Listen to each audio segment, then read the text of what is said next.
Salutare dragilor, în seara aceasta urmează să mă întâlnesc cu băieții de la 3 Sud-Est. Am pregătit o surpriză pentru ei. Să vedem despre ce este vorba. Tadam! Aceasta este surpriza. Viorel, Laurențiu și Mihai, 3 Sud-Est unicii. Haideți să rămânăm băieților și să vedem ce reacții au. Ceau! Au fost mai mulți, puțini, au rămas prieteni adevărați. Oricând îi sun, mă pot baza, suntem ca niște frați. De prin liceu umblam teleleu, departe de casă, fără un leu în buzunar. Ce viață frumoasă e dedicată celor care dau culoare vieții tale. Pentru ei pahare sus, prietenia, piatră rară. Ori o păstrezi, ori pierzi o comoară.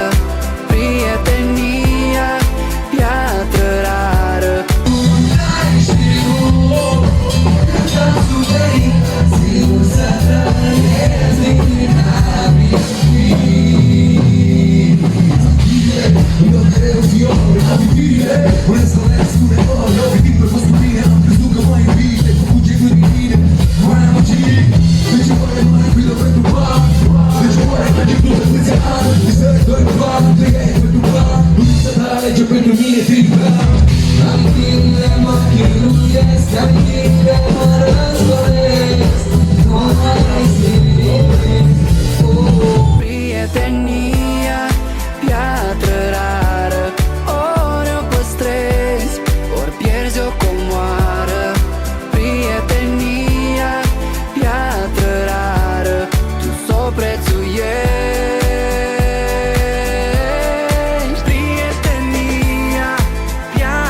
Gașca mea de la bloc, plin de amintiri și plin de povești, trenul spre Costinești.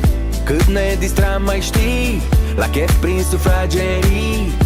Încă un toast pentru tot ce a fost și pentru ce va mai fi. E dedicat. Mulțumesc 3 Sud-Est, m-ați făcut să mă simt parte din echipă. Ciao!